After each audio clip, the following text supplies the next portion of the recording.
Daily times के साथ। मैं हूं ज़ैनब जतोई और मेरे साथ मौजूद है सीनियर जर्नलिस्ट आसिम सिद्दीक। आज हम जिस टॉपिक पर बात करेंगे वो है रियल इस्टेट। जिस तरह से आप सब जानते हैं कि इन्फ्लेशन बढ़ती जा रही है और लाहौर शहर में घर बनाना काफ़ी मुश्किल हो गया है, तो आज हम आपकी मुलाकात करवाएंगे रियल इस्टेट गुरु से, जिनका नाम है मोहम्मद शुएब सिद्दीकी, जो कि CEO पार्क व्यू सोसाइटी हैं। आज हम उनसे बात करेंगे और जानेंगे कि किस तरह से एक आम आदमी अच्छी सोसाइटी में अपना घर बना सकता है। सबसे पहले मैं आपसे पूछना चाहूँगी, आपको रियल इस्टेट का गुरु माना जाता है, माशाल्लाह से आपने बहुत अच्छा काम किया है पार्क व्यू सोसाइटी के लिए, आप एक जाना माना नाम बन चुके हैं। तो सबसे पहले आप मुझे बताएं कि आपका कैसा एक्सपीरियंस रहा रियल इस्टेट में। बिस्मिल्लाहिर्रहमानिर्रहीम।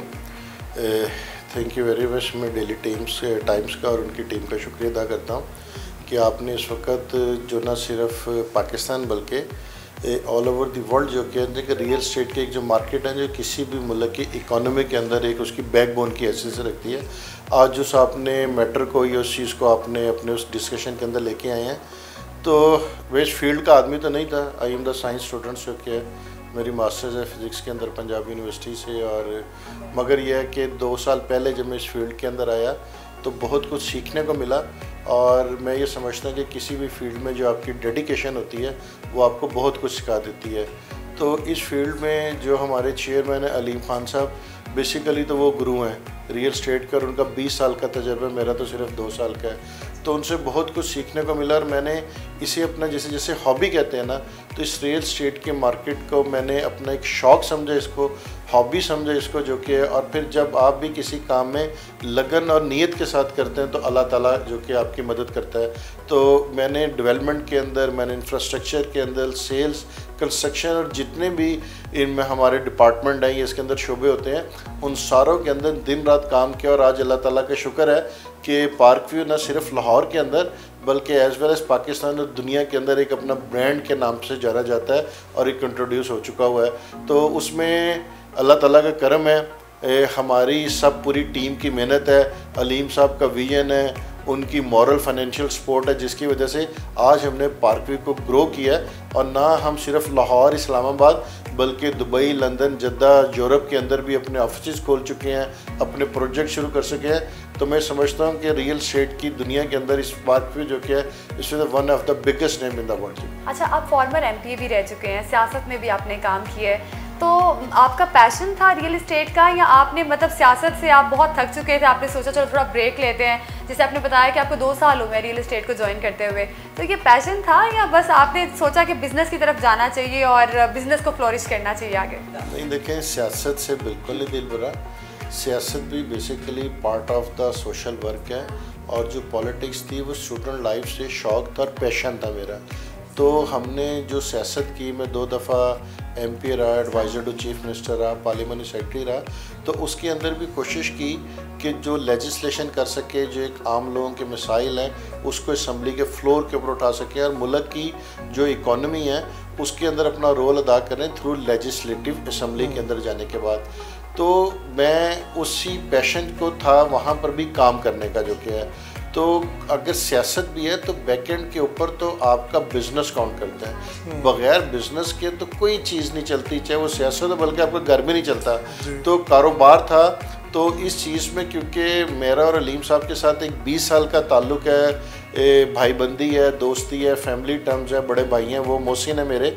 तो हमने उस चीज़ को, जब उन्होंने मुझे कहा कि रियल स्टेट के अंदर या इस फील्ड के अंदर आके मैं उनका हाथ बटाऊँ, उसके अंदर खड़ा हूँ, तो मैं समझता हूँ कि यहाँ पे जो कामयाबी भी है, तो शायद जो मेरा पैशन पॉलिटिक्स के अंदर था ना, वही यहाँ पर भी काम आया है कि कैसे लोगों से मिलना था, कैसे लैंड लेनी थी, कैसे उसको डेवलप करना था। तो एक वो जो हमें सियासत के अंदर रोज़मर्रा लोगों से मिलने का एक्सपीरियंस, काम करवाने का एक्सपीरियंस, काम लेने का तजर्बा कि कैसे गवर्नमेंट से काम लेने हैं, लोगों से लेने हैं, रोज़ लोगों को मिलना, तो उस चीज़ को यहाँ पर उसने मुझे बहुत ज़्यादा हेल्प आउट किया है कि उसकी वजह से जो क्या है कि मैं यहाँ पर कामयाब हूँ। सर, इसी से कंटिन्यू मैं करूँगा।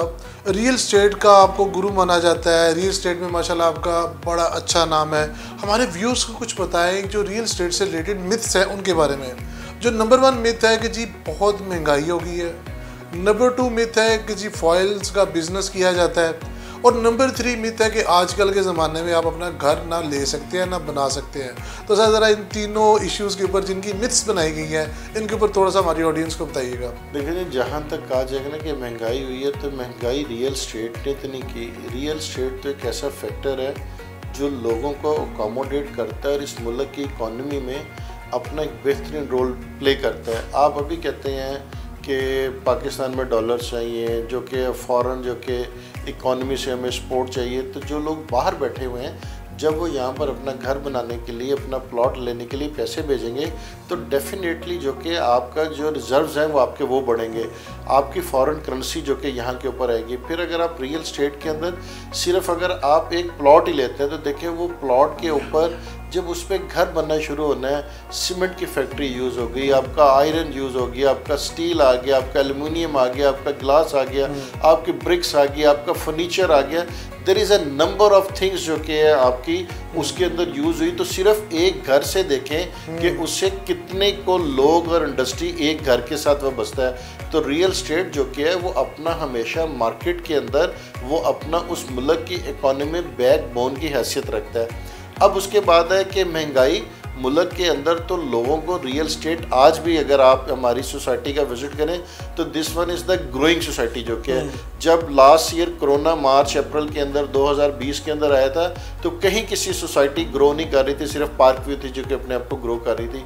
और वो ग्रो करने का एक होता है कि आपको मैंने कहा सोसाइटी देखें कि सीन इज़ बिलीविंग, कि आप जो अपनी आंखों से देखें, लोग आपसे प्लॉट लेते हैं घर बनाने के लिए, लोग चाहते हैं कि हम दें। और हमारी वाहिद सोसाइटी ऐसी है कि जो आपको पोजेशन वाले प्लॉट हैं, जिसको कैश प्लॉट कहा जाता है, कि आप उसका 50% पेमेंट दे दें और अपना घर बनाना शुरू कर दें, जो कि है ये पूरी जगह कई में लोग 2-2 साल 3-3 साल के ऊपर प्लॉट बेचते हैं। अब आ जाती है कि अगर हम अपनी सोसाइटी की बात करें कि हम प्लॉट्स बेच रहे हैं या हम कर रहे हैं, और अगर कोई कस्टमर या क्लाइंट कहता है कि बहुत महंगे हैं, तो आप देखें आजकल के दौर के अंदर आपके पास लैंड कितनी महंगी आ रही है, आपके ऊपर डेवलपमेंटल कॉस्ट कितनी ज़्यादा आ रही है। तो अगर किसी सोसाइटी ने डिलीवर करना है, तो अगर डिलीवर करना है तो अपना प्लॉट तो फिर महंगा बेचेगी, और अगर उसने डिलीवर नहीं करना है तो प्लॉट को जितना मर्जी सस्ता बेच दें। तो मैं ये समझता हूँ कि उस महंगाई को कंट्रोल करने के लिए हमने ना सिर्फ 6 माह 1 साल और बल्कि 2 साल के इंस्टॉलमेंट प्लान दिए लोगों को, कि वो अपने प्लॉट जो कि हैं, जो लोग नहीं अफोर्ड कर सकते हैं, जिनके पास फाइनेंसेस इतने नहीं हैं, तो वो इंस्टॉलमेंट्स के ऊपर आ जाएं। और जो ये समझते हैं कि हम फ़ौरन से पैसा दे दें तो क्या हमें घर मिल जाएगा, तो हमने उनके लिए भी सहूलत रखी है कि आप हमें 50% पेमेंट दे दें, बाकी आप बेशक सालों के अंदर पेमेंट देते रहें, आप अपना घर बनाना शुरू करें। Very nice. एक सोसाइटी की जब नाम लिया जाता है तो इमेज आती है कि वहाँ पे पार्क्स होंगे, वहाँ पे कम्युनिटी सेंटर्स होंगे, वहाँ पे हॉस्पिटल्स होंगे, मार्केट एरिया, एजुकेशनल एरिया अलहदा होगा। यहाँ पर हमने जब आपकी सोसाइटी में विज़िट किया, I would like to name the society again and again, park view, यहाँ पे ये सारी चीज़ें हैं।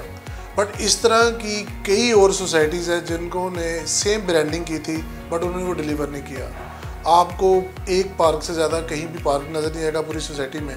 यहाँ पर जिस तरह आपके हर ब्लॉक में एक पार्क है। तो सर क्या आपका नहीं ख्याल कि जो गवर्नमेंट के अदारे हैं, जो गवर्नमेंट है, उनको ये मैंडेटरी बना देना चाहिए हर सोसाइटी के लिए कि इन 4 फैक्टर्स का ख्याल रखा जाए? जी बिल्कुल ऐसे है। जब आप LD से अप्रूवल के लिए जाते हैं, मैंडेटरी है कि आपने जितनी भी लैंड ली है उसकी डेवलपमेंट को जब आपने प्रूव करवाना है, तो 7% आपको पार्क चाहिए, 2% आपको बिल्डिंग चाहिए, 2% जो कि आपको कमर्शियल बिल्डिंग चाहिए, और फिर आपने कब्रिस्तान के लिए जगह छोड़नी है, आपने जो कि है पावर हाउसेस ग्रिड स्टेशन के लिए 2% जगह छोड़नी है, आपने 2 साल की जो बिल्डिंग्स है जिसमें स्कूल और हॉस्पिटल जाइए छोड़ी, उसके बगैर तो आपकी सोसाइटी अप्रूव्ड ही नहीं हो सकती। अगर आपने 1000 कनाल जगह ली है तो उस 1000 कनाल के अंदर आपने 70 कनाल जगह आपने इस मकसद के लिए छोड़नी है, और हर 1000 कनाल के, बल्कि 70 कनाल कह रहा हूँ, ये कोई तकरीबन 11% बनती है, यानी कि आपने 1000 कनाल पे 110 कनाल जगह छोड़नी है, कि जो वो आप इनकी यूटिलिटीज़ में जाएगी, जो पार्क्स में जाएगी, जो पब्लिक बिल्डिंग्स के अंदर जाएगी, जो ग्रेवयार्ड के अंदर जाएगी, अगर ये चीज़ें नक्शे के अंदर नहीं मौजूद होंगी, फिजिकल नहीं होगी, तो उसको गवर्नमेंट अप्रूवल नहीं देगी, ये तो उनके SOPs के अंदर शामिल है। ओके, तो सर ये इम्प्लीमेंटेशन क्यों नहीं हो पाती? मतलब आप मेरे साथ इस चीज़ पे एग्री करेंगे कि अच्छे खासे पैसे एड्स के ऊपर लगाए जाते हैं, विजुअल्स दिखाए जाते हैं, बट जब ग्राउंड के ऊपर जाते हैं तो चीज़ ही कुछ और होती है। जी वो बिल्कुल आप ठीक कह रहे हैं, गवर्नमेंट इसके ऊपर एक्शन लेती भी है। आप अखबारों के अंदर देखते होंगे कि बाज़ का इश्तिहारात आ रहे होते हैं, इलीगल सोसाइटीज़ के आ रहे होते हैं, उनकी ट्रांसफ़र्स बंद कर दी जाती हैं, उनकी जो फ़र्दें निकलती हैं वो नहीं दी जाती हैं, किसी जगह पे गवर्नमेंट डिमोलिश भी करती है जो कि है। और अगर ये चीज़ें नहीं होंगी तो बहुत मुश्किल है, मैं समझता हूँ कि आपके पास पार्क्स ना हो, पब्लिक बिल्डिंग ना हो, स्कूल ना हो, हॉस्पिटल ना हो, और आप गवर्नमेंट की आंखों में धूल झोंक बह के आप उनकी सोसाइटी को अप्रूव करवा ले, तो मैं ये समझता हूँ कि ये कोई इतना आसान काम नहीं है। मगर जितने भी डेवलपर हजरात हैं, क्योंकि हमारा जो ये बिज़नेस है ये ओवरसीज से भी रिलेट करता है, तो हमें चाहिए कि हम जो कहें उसके ऊपर अमल दरामद करें। और उसको जो आपकी सोसाइटी का मैनिफेस्टो है वो यही बताता है कि आपने एक स्टैंडर्ड लिविंग देनी है। स्टैंडर्ड लिविंग आप उसी सूरत में दे सकते हैं कि जो आपके प्रोग्राम्स हैं आपकी सोसाइटी के, चाहे वो कमर्शियल हैं, रेजिडेंशियल हैं, स्कूल्स हैं, पार्क्स हैं, ये आप चीज़ें मौजूद होंगी तो आप इसके अंदर ग्रो करेंगे। अच्छा सर, अभी के इसी क्वेश्चन से लेके चलूँगा आगे। बहुत सारी फेमस सोसाइटीज़ है, मैं नाम नहीं लूँगा उनका फॉर कमर्शियल पर्पसेस, उन्होंने बाहर से जो है कॉन्ट्रैक्टर्स को लेके आए, अच्छे खासे नामी ग्रामी आर्किटेक्ट्स को लेके आए, जिससे उन्होंने अपनी एक बेसिक इंफ्रास्ट्रक्चर बनाया, सोसाइटीज़ का लेआउट बनाया। फिर जो घरों के नक्शे थे उन्होंने इस तरह के डिजिटल कह लें, इस तरह कह लें कि इन्हांस्ड वर्जन में बनाए कि उससे एनवायरनमेंट फ्रेंडली एक एनवायरनमेंट बन गया। तो आपकी सोसाइटी में भी क्या इन चीज़ों के ऊपर काम होता है? जी बिल्कुल ऐसे है। अगर आप अभी हमारी सोसाइटी की वेबसाइट के ऊपर जाएँ तो अभी 6 माह पहले दुबई के अंदर एक फॉरेन कंपनी है, लंदन की है, जो लंदन बेस्ड और दुबई बेस्ड है, फॉरेनर्स है सारे उसके अंदर, जो आर्किटेक्ट्स और इंजीनियर SNGB, उनके साथ हमारे एक MOU साइन हुआ है कि जो भी हमारे कमर्शियल हैं, जो हमारे कम्युनिटी सेंटर हैं, जो हमारे क्लब्स हैं, ना वो सिर्फ उनकी डिज़ाइनिंग करेंगी, उनके आर्किटेक्चरल पॉइंट ऑफ व्यू से हमें सपोर्ट भी करेंगी।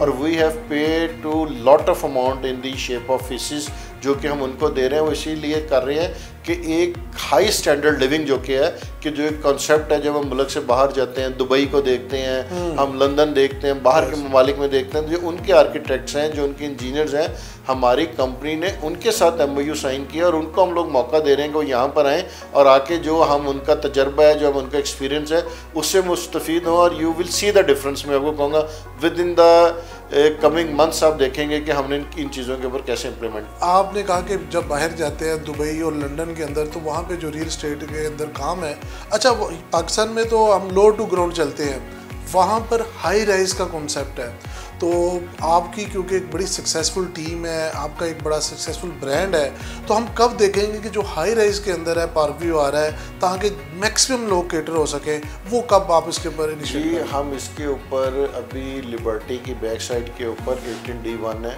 सिग्नेचर अपार्टमेंट्स के नाम से हमने जो कि एक अपार्टमेंट बिल्डिंग वहाँ पे शुरू कर दी गई है।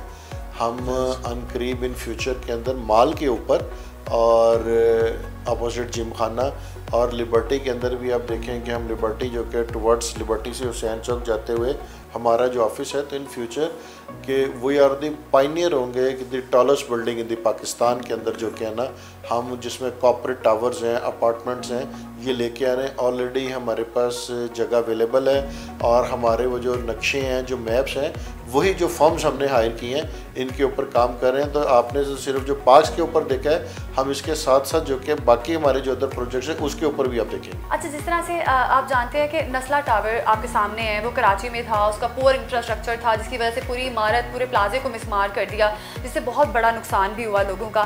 तो आप जो आम आदमी को इंश्योर करवाने के लिए क्या कर रहे हैं कि ऐसा मसला कभी दोबारा ना हो? उसकी इंश्योरिटी के लिए तो मैं सबसे पहले कहूँगा ना, आप खुद प्लॉट खरीदें। तो जब आप प्लॉट लेंगे फिर आप लोगों को बताएंगे मेरा प्लॉट है यहाँ पर, तो मेरे से ज़्यादा आप उसको करेंगे। देखिए मैंने आपसे कहा कि सीन इज़ बिलीविंग। जो आप अभी मार्केट के अंदर गए, there is a number of sales partners, dealers इस सोसाइटी में बैठे हैं, लोगों के रेजिडेंट्स यहाँ पर लोगों के मौजूद हैं। तो वो ब्लैक एंड वाइट में हमसे ज़्यादा वो बेहतर बता सकते हैं कि आया जिन लोगों ने प्लॉट ख़रीदे थे वो मिल रहे हैं कि नहीं मिल रहे हैं। जो फाइल्स ली गई थी वो फाइल्स भी प्लॉट्स होते हैं, सिर्फ फाइल का ये फ़र्क होता है कि वो नॉन डेवलप है और जो आपका पोजेशन वाला प्लॉट है वो डेवलप है। चीज़ें दोनों प्लॉट्स ही होती हैं। तो हम लोग तो देखिए हमारा एक नाम है, अलीम साहब 2 दफ़ा मिनिस्टर रहे हैं और सीनियर मिनिस्टर रहे हैं, 2 दफ़ा मैं रहा हूँ। तो हमने पब्लिक में जाना है, हमने पब्लिक को फेस करना है। हम लोग ये काम नहीं कर सकते हैं कि हमारे कहने में कोई तजाद हो, हम बिज़नेस करें। कल जब आप मार्केट में जाते हैं, कल आप फॉर एग्जांपल इलेक्शन लड़ने के लिए जाते हैं, आप किसी पब्लिक फोरम के ऊपर जाते हैं, तो कैसे पॉसिबल है कि वहाँ पर लोग बैठे और कहेंगे जी हमने तो आपकी सोसाइटी में प्लॉट लिया था, इतना अरसा हो गया तो आप देते नहीं हैं। तो मैं ये समझता हूँ, और बिज़नेस की कामयाबी हमारी क्या है कि आपकी कमिटमेंट्स हैं, जो आप कमिटमेंट पूरी करते हैं। बल्कि हमने तो 2 साल के ऊपर जो हमारा ओवरसीज़ ब्लॉक है, ये हमने 2 इयर्स के इंस्टॉलमेंट पे सेल किया और 6 महीने बाद हमने बेल्टिंग कर दी। ओवरसीज़ ब्लॉक के अंदर जाकर लोगों को कहा कि आपने 2 साल की किस्तों पे प्लॉट लिया था, आपका ये प्लॉट मौके पे मौजूद है, आप अपने 100% पैसे क्लियर करके वो ले लें। बाकी हर जगह पर अच्छे बुरे लोग होते हैं, और जो गवर्नमेंट है कि जो लोग ऐसे काम करते हैं, मैं समझता हूँ कि हुकूमत को उनके खिलाफ सख्त तरीन एक्शन लेना चाहिए कि वो अगर नस्ला टावर की बिल्डिंग अगर वो गवर्नमेंट लैंड के ऊपर थी, वो पास कैसे हो गई, वो एक दिन के अंदर तो नहीं बना, वो कौन से उसका नक्शा पास करने वाले लोग थे, कौन से उसका सर्वे करने वाले लोग थे, गवर्नमेंट के कौन से इंजीनियर्स थे, तो वहाँ पे रिहायशियों का क्या कसूर था। तो ये प्रॉब्लम्स तो है हमारे मुल्क के अंदर, और वो भी कोर्ट ने इसके ऊपर डिसीजन लिया। तो मेरा ख्याल है कि इस चीज़ के ऊपर सख्ती होनी चाहिए ताकि जो एक आम आदमी है वो मुतासिर ना हो। अच्छा, सियासतदान जो होता है वो आवाम के बिल्कुल नज़दीक होता है, सबसे ज़्यादा करीब मेरा ख्याल है सियासतदान ही होते हैं आवाम के। आप पहले सियासतदान भी थे, फॉर्मर MPA भी थे, आप लोगों के काफ़ी करीब रहे, आपको पता है कि गरीब का जो मसला है वो क्या है, गरीब के लिए सबसे बड़ा प्रॉब्लम क्या है। तो आपके पास आम आदमी को ऑफ़र करने के लिए क्या है? देखिए, आम आदमी के लिए ये है कि हमने यहाँ पर, मैंने आपको भी बताया कि अगर जो हमने प्लॉट 2 साल की किस्तों पे दिए हैं वो एक आम आदमी के लिए दिए हैं कि जो लोग अफोर्ड नहीं कर सकते उनके लिए दिए हैं। और हमारी प्लॉट की कीमत 40 लाख से शुरू होकर वो 70 लाख तक जा रही है। तो उसका डिफरेंस क्या है बीच में, कि वो डिफरेंस इसलिए है कि जो शख्स अफोर्ड नहीं कर सकते हैं वो कम प्राइस वाला प्लॉट ले लें, जो शख्स इकट्ठे पैसे नहीं दे सकते हैं वो इंस्टॉलमेंट के अंदर पैसे दे दें। हम जो भी लोगों को फैसिलिटेट कर सकते हैं वो देते हैं। और उसके बाद एक मिनिमम प्लॉट की प्राइस की कीमत का मतलब ये है कि अरब वो भी जो 40 लाख वाले भी प्लॉट की प्राइस है, मेरा ख्याल है कि पिछले साल थी। अब जिस तरह से आप अगर महंगाई क्या कह रहे हैं बढ़ रहे हैं, तो जैसे आपकी लैंड है, जैसे आपकी डेवलपमेंट है, उसकी कॉस्ट भी तो बढ़ रही है। तो आज मिनिमम अगर हमारी सोसाइटी के अंदर प्लॉट है कोई वो 50 लाख का है, उससे कम का कोई प्लॉट अवेलेबल नहीं है। और 5 महले की बात ये कर रहा हूँ, 70-80 लाख के अंदर प्लॉट है, मगर ये प्लॉट्स हम लोगों को दे रहे हैं। अब अगर किसी जगह पे कोई कहता है ना कि 30 लाख का प्लॉट है, 25 लाख का प्लॉट है, तो मुझे नहीं समझ आती कि वो 20-25 लाख का वो प्लॉट कैसे देगा, उसके ऊपर डेवलपमेंट वो कैसे करेगा, लोगों को उनके पैसे कैसे मैच्योर होंगे। तो हम तो जो कहते हैं अल्लाह ताला की ज़ात का शुक्र है कि हम तो उसके ऊपर। अगर आपकी पार्कव्यू सोसाइटी को देखा जाए तो ये रावी के बेड के ऊपर है। आजकल मुल्क के अंदर सैलाब चल रहे हैं, काफ़ी रिवर के ऊपर इंक्रोचमेंट हो चुकी है, जिसकी वजह से जो दरिया है उनके रुख बदल रहे हैं, हमारी आम जो शहरी हैं वो मुतासिर हो रहे हैं। तो सर, पार्कव्यू को आपने किस तरह से इसको रावी के इफेक्ट से दूर रखा हुआ है? क्या ऐसे हिफाजती इक़दाम लिए हुए हैं कि कल को किसी भी तरह का कोई फ्लड आए तो ये सोसाइटी सेफ रहे? लेकिन हमारी नो डाउट जो कि है रावी हमारी सोसाइटी के करीब है, मगर उसका मतलब ये नहीं है कि हम जो कि रावी का जो फ्लडेड एरिया उसके करीब पहुंच चुके हुए हैं। रावी हमसे वहाँ से हमसे दूर है, और उसके बाद जो हमारी सोसाइटी की बाउंड्रीज़ हैं हमने बाकायदा उसके ऊपर बंद बनाए हैं जो कि हमारी सोसाइटी को सेव करते हैं। और रावी से हट के हम तो टुवर्ड्स हमारी जो एक्सपेंशन है, या वो चूंग की तरफ है मुल्तान रोड के ऊपर, या हमारी मोटरवे बाबू साहबो की तरफ उसकी एक्सपेंशन है, रावी की तरफ नहीं है। और अभी आप देखें कि पूरा मुल्क सैलाब से डूबा हुआ है, इंडिया ने पानी छोड़ा, सारा कुछ हुआ, तो कोई पानी का 1 इंच भी ऐसा नहीं था कि जिसने आके सोसाइटी में आना। तो बड़ी दूर की बात है कि हमारी जो हमारी बाउंड्रीज हैं, जो वॉल है, उनको भी टच किया गया हो। तो वो हमने जो हिफाजती इक़दाम हैं, हमें तो आज भी बेशुमार लैंड मिलती है जो बिल्कुल रावी के पास है, हम लोग नहीं लेते हैं क्योंकि हम इंसानी ज़िंदगियों से नहीं खेल सकते हैं, पानी का कोई पता नहीं चलता। और इस वक्त भी पूरे मुल्क के अंदर एक आफत आई हुई है कि अल्लाह ताला हमारे मुल्क पे अपना कोई फजलो करम करे।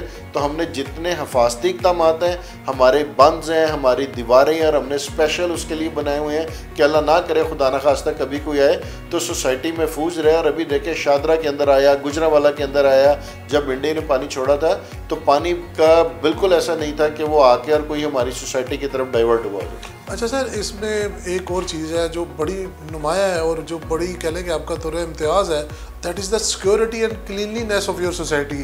तो ऐसा क्या मैकेनिज्म आपने बनाया हुआ है, बाकी लोगों के साथ भी थोड़ा शेयर करें कि ये दोनों चीज़ें क्योंकि वक्त के साथ डिटोरिएट होती हैं, आपकी वहीं पर स्टिक है और बल्कि बेहतर होती जा रही है। देखिए जी, उसके अंदर जो सिक्योरिटी है, अगर आप अपने मुल्क में या अपने घर के अंदर भी आप जहाँ पे भी रहते हैं और अगर आप सिक्योर ना हो, आपको ये डर हो कि मैं घर से बाहर निकलूँ, कोई स्नैचिंग ना हो जाए, घर के अंदर कोई डकैती ना हो जाए, तो इससे बड़ा अलमिया क्या हो सकता है। We have spend a lot of amount of security. हमने जो किया पाकिस्तान की बेहतरीन सिक्योरिटी कंपनी को हायर किया और बल्कि जो हमारे कर्नल साहब हैं, वो जो हमारे जीएम सिक्योरिटी हैं, उन्होंने तमगा इम्तियाज़ लिया हुआ है। उनकी सारी सर्विस जो कि फ़ौज के अंदर है वो इसको लुक आफ्टर करते हैं।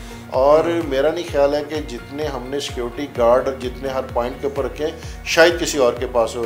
तो हम जो कि ख़ास तवज्जो जो कि है वो सिक्योरिटी के ऊपर देते हैं और 24 घंटे राउंड द क्लॉक हमारी सिक्योरिटी चेक होती है। सुपरवाइजर्स उनके लिए अलग रखे हुए हैं, उन सुपरवाइजर्स के नीचे शिफ्ट के इंचार्ज अलग रखे हुए हैं, हर ब्लॉक का इंचार्ज हमने अलग रखा हुआ है। तो हम सिक्योरिटी हमारी और 24 घंटे round the clock each and every point जो कि है, कोई 500 से ज़ायद कैमरे हैं जो कि लोग इसको मॉनिटर करते हैं। हमारा एक बहुत बड़ा मॉनिटरिंग रूम है कि जहाँ पर हमारे लोग बैठे हुए हैं और वो 24 घंटे इसको मॉनिटर कर रहे होते हैं, देख रहे होते हैं, आपस में लिंक्ड हैं, कनेक्टेड हैं थ्रू वायरलेस सिस्टम जो कि एक दूसरे को करते हैं। तो सिक्योरिटी अल्लाह ताला की ज़ात का बड़ा शुक्र है कि जी इन तमाम हालात के बावजूद भी पार्क व्यू की सिक्योरिटी बहुत बेहतर है।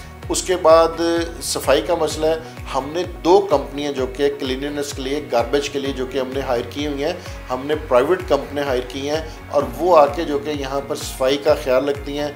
दिन में 2 दफ़ा उनकी गाड़ी आती है, एक दफ़ा सुबह और एक दफ़ा मॉर्निंग के अंदर। और अभी आप आए हैं, आपने सोसाइटी विज़िट की होगी, विज़िट करें तो आपने अपनी आंखों से खुद देख लिया होगा। मैं जो मर्ज़ी कहता रहूँ, मगर आप जाके मौके के ऊपर देख लेंगे, आपको सिक्योरिटी की पोजीशन भी नज़र आ रही होगी। अच्छा, जिस तरह से आप जानते हैं कि ट्रांसपोर्टेशन जो है, कम्यूटेशन, ये बहुत बड़ा मसला होता है। जब भी कोई लाहौर शहर में घर बनाता है तो उसके माइंड में जो सबसे पहली चीज़ आती है वो यही आती है कि मुझे अगर दफ्तर जाना है, जो मिड लाहौर में अगर मेरा ऑफिस है या मेरी यूनिवर्सिटी मिड लाहौर में है, तो मैं कैसे सोसाइटी से जा सकूंगी वहाँ पे अपनी डेस्टिनेशन पे। तो आपने ट्रांसपोर्टेशन के लिए क्या काम किया है? नहीं, उसमें देखेंगे हमारी, अगर आप आएँ तो near to ring road motorway interchange के बिल्कुल साथ है सोसाइटी, मेन मुल्तान रोड के ऊपर है। और जो पब्लिक ट्रांसपोर्ट है गवर्नमेंट की, वो यहाँ से चलती है, हमारी सोसाइटी के सामने से गुजरती है। और चंद कदम दूर के ऊपर जाके ऑरेंज लाइन का स्टेशन भी है, मेट्रो बस स्टेशन भी है, मोटरवे भी है, रिंग रोड भी है। तो जो the one of the best society जो nearest to the ring road, motorway interchange और ऑरेंज लाइन ट्रेन के बिल्कुल साथ लगती है, वो हमारी सोसाइटी है। और जब एक्सपेंशन होगी तो जो चूंग से लेके बाबू साबू मोटरवे तक जो रिंग रोड बननी है, जो SL3 रहती है, उसका जो इंटरचेंज है वो भी हमारी सोसाइटी में उतर रहा है। यानी कि वो एक ही इंटरचेंज होगा, एक पूरे उसके अंदर जो गवर्नमेंट की ड्राइंग बनी है, जो गवर्नमेंट का मैप बना है, उसके अंदर वो इंटरचेंज शो होता है कि वो भी हमारी सोसाइटी के साथ उतरेगा। तो पब्लिक ट्रांसपोर्ट जो कि अवेलेबल है यहाँ पर, अब वो उसमें लोगों को नहीं है, यानी कि लोगों को वो सहूलत मैसर है और बाकी लोग जो अपनी ट्रांसपोर्ट जो कि वो यूटिलाइज़ करते हैं। जो आम अवाम है उसके लिए, जो प्रॉपर्टी लेने के ख्वाहिशमंद है, उनके लिए कोई खुशखबरी, कोई अच्छी ऐसी न्यूज़ दें जिससे ये लोग जो कि एक मायूसी फैली हुई है उसमें पूरी उम्मीद हों कि इनका भी एक जो ड्रीम है कि सोसाइटी में और आप जैसे आपके बाकी प्रोजेक्ट्स हैं इनमें उनका भी घर हो, तो उनके लिए कोई एक मैसेज। मैं तो उन लोगों के लिए कहता हूँ कि कोई भी शख्स चाहे वो किसी भी शोबा हाई फिक्र से ताल्लुक़ रखता हो, अपना प्लॉट लेने से पहले, चाहे वो पाकिस्तान में है या पाकिस्तान से बाहर किसी घर से, कारोबार के घर से गया हुआ है, मुलाजमत के घर से गया हुआ है, तो एक दफ़ा आके अपनी आंखों से उस प्रोजेक्ट को ज़रूर देखें। वो अखबारी इश्तिहारात, वो टीवी के ऊपर चलने वाले इश्तिहारात, वो खुद आए, अपने किसी करीबी अजीज़ या रिश्तेदार को भेजें और तब फैसला करें। देखने के बाद आप सिर्फ एडवर्टाइज़ को देख के जो कि वो अपनी प्लॉट की इन्वेस्टमेंट को ना करें। और रियल स्टेट के अंदर और किसी सोसाइटी के अंदर प्लॉट लेने की कि ये टाइम है कि दिन ब दिन जिस तरह से महंगाई होती चली जा रही है, जिस तरह से ज़मीनों की कीमत बढ़ रही है, घरों की कीमत बढ़ रही है, तो जो सोसाइटी आपको इंस्टॉलमेंट्स के ऊपर ये तमाम सहूलियत मुयस्सर कर रही है, तो मैं उन लोगों से कहूँगा कि आप एक दफ़ा आएँ और आने के बाद जो कि है इस सोसाइटी को इसको विज़िट करें। हमने जैसे 14 अगस्त थी, हमने 14 अगस्त के ऊपर लोगों को रिलीफ दिया, आज़ादी पैकेज था, पूरी कौम 75वीं यौम आज़ादी मना रही थी, हमने वहाँ पर लोगों को स्पेशल डिस्काउंट्स ऑफ़र की। अब जो कि यौम दिफा 6 सितंबर को आ रही है, उस दिन की मुनासबत से हमारी सरहदों के मुहाफ़िज़ हैं, हमारे मुल्क के मुहाफ़िज़ हैं, और आज भी सैलाब के अंदर जिस तरह पाक फ़ौज अपना किरदार अदा कर रही है, हम उस 6 सितंबर के दिन के हवाले से भी स्पेशल डिस्काउंट्स जो कि वो लोगों को मुयस्सर करेंगे। कायदे आज़म की बरसी आती है, 25 दिसंबर है उनकी, जो कि हम उनकी बर्थडे मनाते हैं, वो तो हम उस पर भी सेलिब्रेट जो कि वो करते हैं। तो मुख्तलिफ डिस्काउंट्स ऑफ़र होती हैं, लोगों को दी जाती हैं। तो ये मेरा लोगों को मैसेज है कि आप ज़रूर अपना घर बनाएं, मगर घर बनाने से पहले एक दफ़ा जहाँ पर भी बनाना चाहते हैं उस सोसाइटी को ज़रूर visit. Thank you so much Shoaib Siddiqui, आपने हमारे बहुत सारे सवालात के जवाब दे दिए हैं और इंशाल्लाह हम दोबारा आएंगे एक नए टॉपिक के साथ। अगर आपके माइंड में अभी भी कोई सवालात है रियल इस्टेट से मुतालिक तो आप हमें कमेंट सेक्शन में पूछ सकते हैं। अभी तक के लिए हमें दीजिएगा इजाज़त, दोबारा फिर मिलेंगे।